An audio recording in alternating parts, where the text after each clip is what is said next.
Halo para pendengar, mulai minggu ini sudah cukup banyak anime baru yang dapat jatah 3 episode. Dan di konten kali ini, gue tertarik untuk ngomongin anime yang sempat ramai beberapa bulan lalu, yaitu Spy X Family Part 2. Sesuai dengan judulnya, ini adalah lanjutan dari Spy X Family Part 1. Intinya, ini adalah anime yang bercerita tentang keluarga yang terdiri dari mata-mata, pembunuh bayaran, dan juga seorang esper.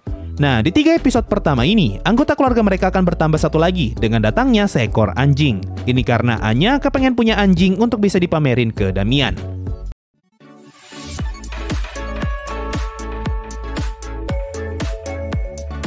Kalau menurut gua, 3 episode pertama Spy X Family Part 2 sangat jauh lebih bagus daripada 3 episode pertama Spy X Family Part 1. Malahan gua heran kenapa rating part 2-nya malah berada di angka 8,7. Padahal ketika part 1-nya rilis, Spy X Family berhasil bertahan di rating 9 selama berminggu-minggu.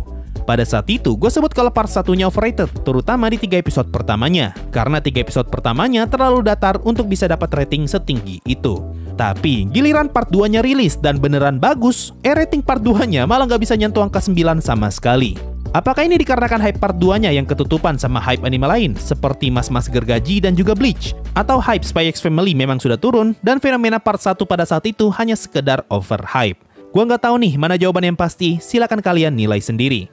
Tapi terlepas dari perkara rating, 3 episode pertama Spy X Family Part 2 beneran bagus. Mau itu cerita, komedi, gambar, opening, ending, musik, semuanya jauh lebih bagus daripada 3 episode pertama Part 1. Mari kita ngomongin opening dan endingnya dulu. Jujur, ketika gua pertama kali dengar dan ngelihat opening Spy X Family Part 1, hal pertama yang terlintas di kepala gua adalah musiknya ribut banget, terutama musik yang ada di bagian awal openingnya. Tapi ketika gua nonton opening Part 2, gila pak, ini bagus banget. Musik dan gambarnya ini beda jauh dengan opening part 1. Apalagi yang nyanyi lagu openingnya tuh Bump of Chicken. Dan tiap kali gue dengar suara mereka, gue pasti selalu ingat dengan salah satu anime yang punya opening paling enak didengar, yaitu Kekkai Sensen. So, kalau mau ngomongin opening, part 2 menang jauh. Hal yang serupa juga terjadi di musik endingnya. Musik ending part 1 bisa dibilang bagus, tapi musik ending part 2 justru jauh lebih bagus lagi. Musiknya enak didengar, gambarnya bagus, transisi antar scene-nya juga bagus, dimana kameranya dibuat seolah-olah sedang memutari ruangan, dan kita diperlihatkan interaksi setiap karakter di dalam ruangan itu. Lalu kalau kita ngomongin soal komedi, ketika part 1-nya rilis, gue baru bisa ketawa setelah ngeliat komedi di episode 4. Tapi di Spy X Family Part 2, gue udah bisa langsung ketawa dari episode 3 ketika ngeliat rencananya Anya yang gagal untuk bisa mendekati Damian.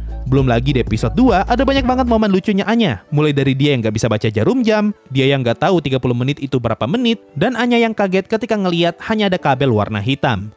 Lalu kalau ngomongin soal cerita, 3 episode pertama part 2 sebenarnya adalah cerita untuk memperkenalkan karakter Bond, yaitu anjing yang bisa melihat masa depan.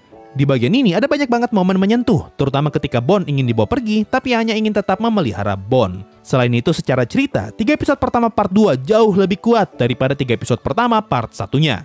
Bagian awal part 1 bisa dibilang masih sekedar prolog sebelum akhirnya masuk ke bagian inti dari Spy X Family. Sedangkan bagian awal part 2 sudah langsung to the point ke inti cerita. Makanya gua heran kenapa part 2 mendapatkan rating yang lebih rendah daripada part 1. Padahal dari segi cerita, part 2 langsung dimulai dari bagian yang paling seru.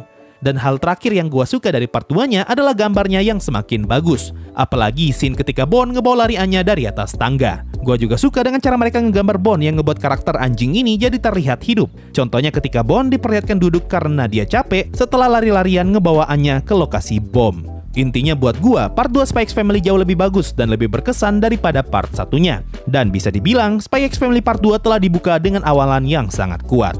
Andaikan part 1 kemarin dibuat sebagus part 2 ini, gua pasti nggak akan ngomong kalau Spy X Family overrated. Sebagus itu eksekusi Spy X Family part 2 di mata gua.